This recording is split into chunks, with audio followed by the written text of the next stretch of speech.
2.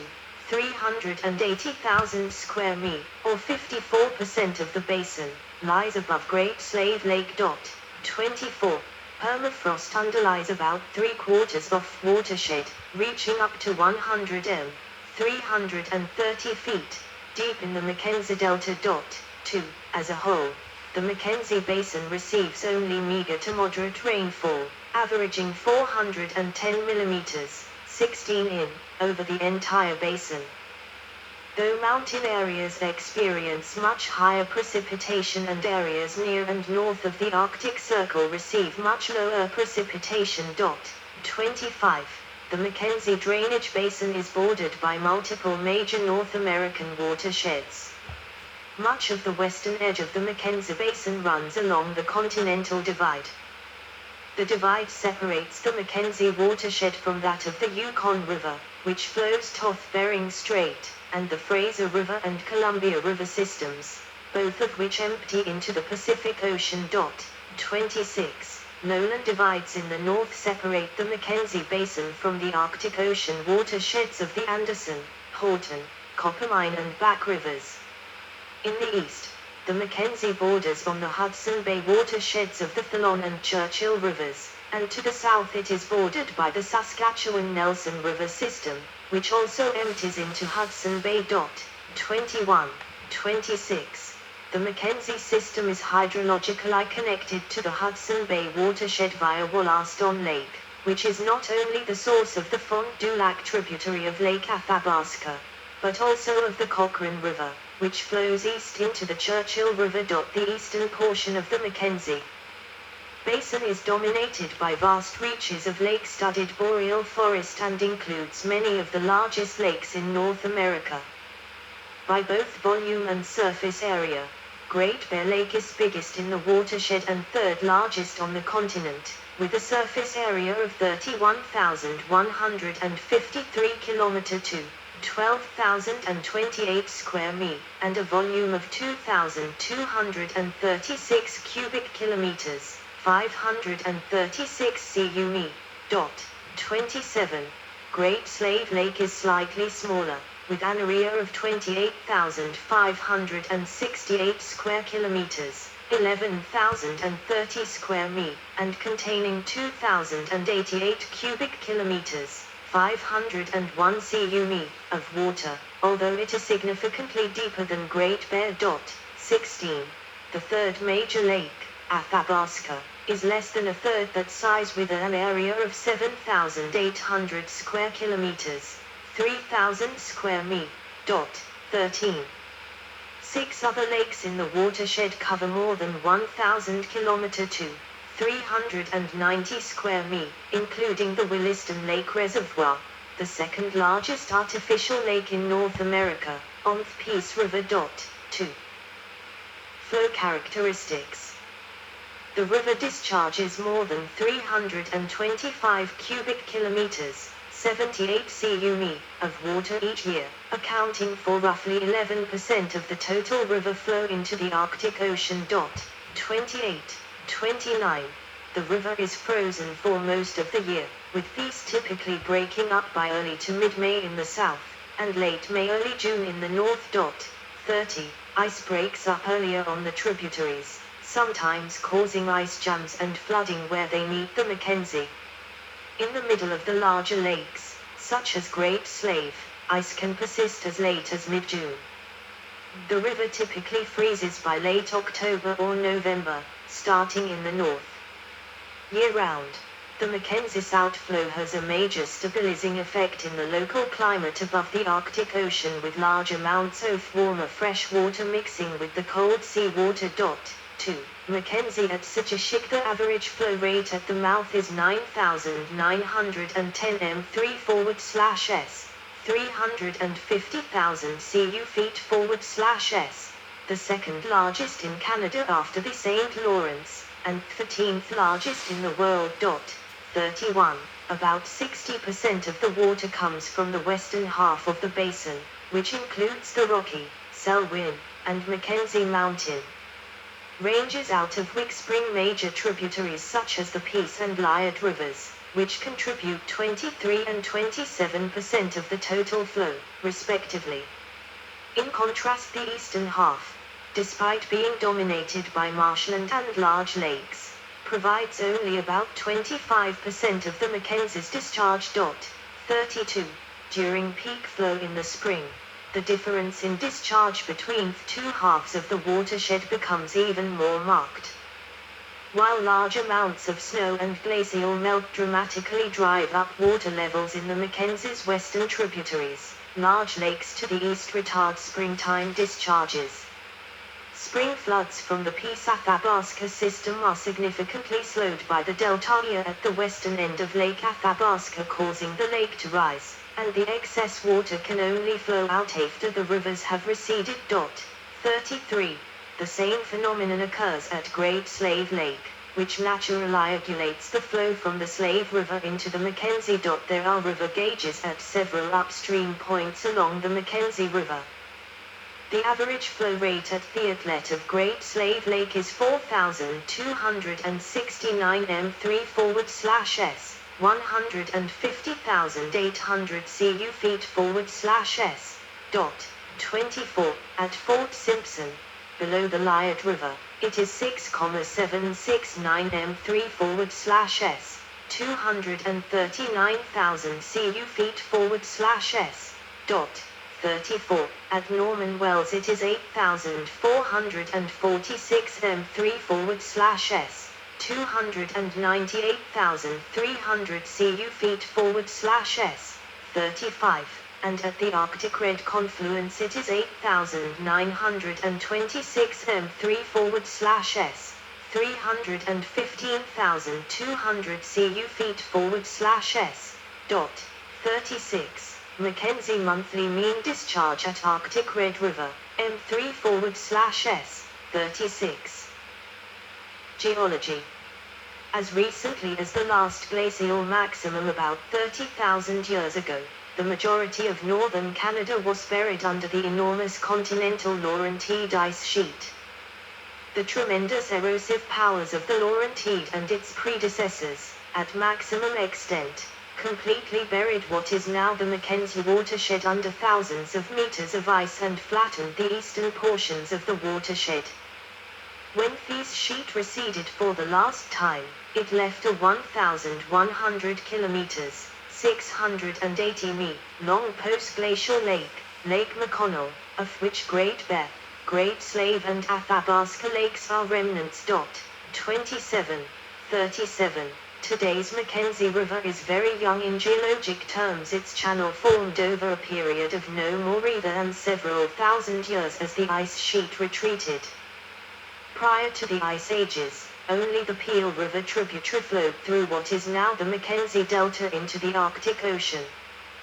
The other tributaries of the Mackenzie combined into the Bell River, which flowed east into Hudson Bay. During glaciation, the weight of the ice sheet depressed northern Canada's terrain to such an extent that when the ice retreated, the Mackenzie system was captured to lower elevations in the northwest, establishing the present flow direction to the Arctic. 38. Fluvial deposits and other erosional evidence indicate that around the end of the Pleistocene, about 13,000 years ago, the Mackenzie Channel was scoured by one or more massive glacial lake outburst floods unleashed from Lake Agassiz, formed by melting ice west of the present-day Great Lakes. At its peak, Agassiz had a greater volume than all present-day freshwater lakes combined. 39. This is believed to have disrupted currents in the Arctic Ocean and led to an abrupt 1,300-year-long cold temperature shift called the Younger Dryas. 40. The Mackenzie carries a very large sediment load, transporting about 128 million tons each year to its delta. 19. The Liard River alone accounts for 32% of the total, and the Peel River about 20%. 19. Essentially all of the sediment is contributed by areas downstream of Fort Providence, since upstream sediment is trapped in Great Slave Lake. Ecology. Lakes and black spruce forest in the Mackenzie Delta. The Mackenzie River's watershed is considered one of the largest and most intact ecosystems in North America, especially the northern half. Approximately 63% of the drainage basin, or 1,137,000 km to 439,000 square mi, is forested, mostly boreal forest. Wetlands comprise about 18%, or about 324,900 km to 125,400 square mi, of the basin. More than 93% of forested areas are a virgin old-growth forest. However, human activities such as oil extraction have threatened water quality in the headwaters of the Mackenzie River. In addition, a warming climate in northern parts of the watershed is melting permafrost and destabilizing soil through erosion. 41 to 42. Most of the Tigger consists of black spruce, aspen and poplar forest. In the north, the river's shores are lined with sparse vegetation like dwarf birch and willows, as well as extensive areas of muskeg and peat bogs. South of Great Slave Lake, there are much larger reaches of temperate and alpine forest, prairie, and fertile floodplain and riparian habitat. There are 53 fish species in the basin, none of them endemic. 43. The Mackenzie River has a similar range of fish fauna to the Mississippi River system. It is believed that the two river systems were connected during the ice ages by meltwater lakes and channels, allowing fish in the two rivers to interbreed. 44. Fish in the Mackenzie River proper include the northern pike, several minnow species, and lake whitefish. Fish in the southern half of the watershed are genetically isolated from those of the northern half due to larger rapids on the Slave River preventing fish from swimming upstream. 45. Migratory birds use the three major deltas in the Mackenzie River basin, the Mackenzie Delta and Thinland Slave and Peace Athabasca deltas, as resting and breeding areas. The latter is located at the convergence of four major North American migratory routes, or flyways. 46. As recently as the mid-20th century, more than 400,000 birds passed through during the spring and up to 1 million in autumn. Some 215 bird species in total have been catalogued in the Delta, including species such as the whooping crane, peregrine falcon and bald eagle. The construction of the W.A.C. Bennett Dam on the Peace River has reduced the seasonal variations of water levels in the Delta, causing damage to its ecosystem. Bird populations have seen a steady decline since the 1960s. 47. Water mammals such as beavers and muskrats are extremely common in the Mackenzie Delta and surrounding areas of Muskeg. 8. The Mackenzie estuary is also a calving area for beluga whales. 48. History. The Mackenzie River enters the Beaufort Sea, July 2017. About 7% of the fresh water that flows into the Arctic Ocean each year comes out the Mackenzie and its delta, and much of that comes in large pulses in June and July after the freshet, when inland ice and snow melts and floods the river. The Mackenzie Valley is believed to have been the path taken by prehistoric peoples during the initial human migration from Asia to North America more than 10,000 years ago. However, archaeological evidence of human habitation along the Mackenzie is scant, despite the efforts of many researchers. Main archaeological sites have probably been destroyed by flooding, freeze-thaw and erosion. The Inuvialuit, Gwich'in and other indigenous peoples have lived along the river for thousands of years. However, the oldest evidence of continuous occupation stretches back only about 1300–1400 years, at the Gwich'in community of Sejishik. 49. The Mackenzie provided the major route into Canada's northern interior for European explorers as early as the late 18th century. Scottish explorer Alexander Mackenzie travelled the river in the hope it would lead to the Pacific Ocean, but instead reached its mouth on the Arctic Ocean on the 14th of July, 1789. There is a story, like a apocryphal, that he named it Disappointment River, but eventually it was named after him. 50. No European reached its mouth again until Sir John Franklin on the 16th of August, 1825 during the 1825-1827 Mackenzie River expedition. The following year he traced the coast west until blocked by ice. While John Richardson followed the coast east to the Coppermine River. In 1849 William Pullen reached Mackenzie from the Bering Strait. In the following decades the Northwest Company established forts on the river, the precursors of present-day settlements such as Fort Simpson, formerly Fort of the Forks. A lucrative fur trade was carried out, as Mackenzie Basin teemed with beaver and muskrat. However, the short summer and harsh winter conditions limited trappers' activities. During the late 19th century Fort Simpson was regional headquarters for the Hudson's Bay Company. The first fur trappers were native, but starting in the 1920s increasing numbers of European trappers entered the region. Beaver and muskrat populations were heavily depleted, especially in areas around and south of Great Slave Lake. 51. Catholic missionary Henry Grolier founded missions at Fort Simpson, Fort Norman and Fort Good Hope between 1858 and 1859.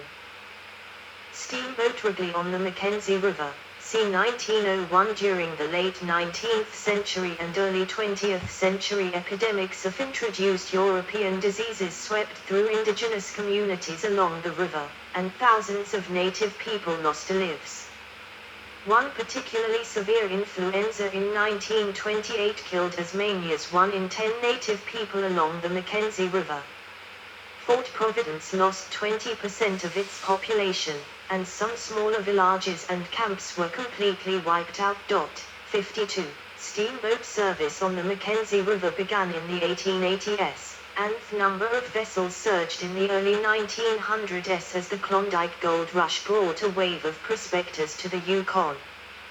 The Mackenzie River was one of the main routes into the northern interior, with stern wheelers transporting passengers, domestic supplies and industrial goods from as far upstream as the Athabasca River all the way to the delta, thou with several areas such as the huge rapids on the Slave River requiring portages. The route taken by gold seekers started in Edmonton and followed the Athabasca, Slave and Mackenzie rivers as far as the Peel River, then up the Peel and its tributary the Rat River to the headwaters of the Porcupine River, which flows to the Yukon River. Many who attempted the 3,200 kilometer, 2,000 mi, journey died along the way or turned back before reaching the Yukon.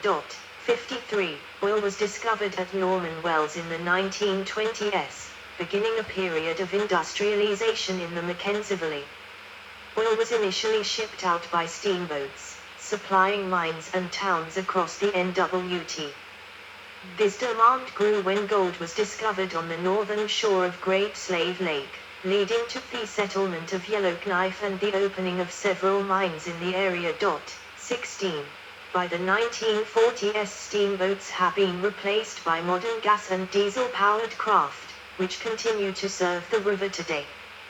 During World War II oil pumped in Norman Wells was shipped to Fairbanks, Alaska via the 1,000 kilometer, 620 mi, canal pipeline.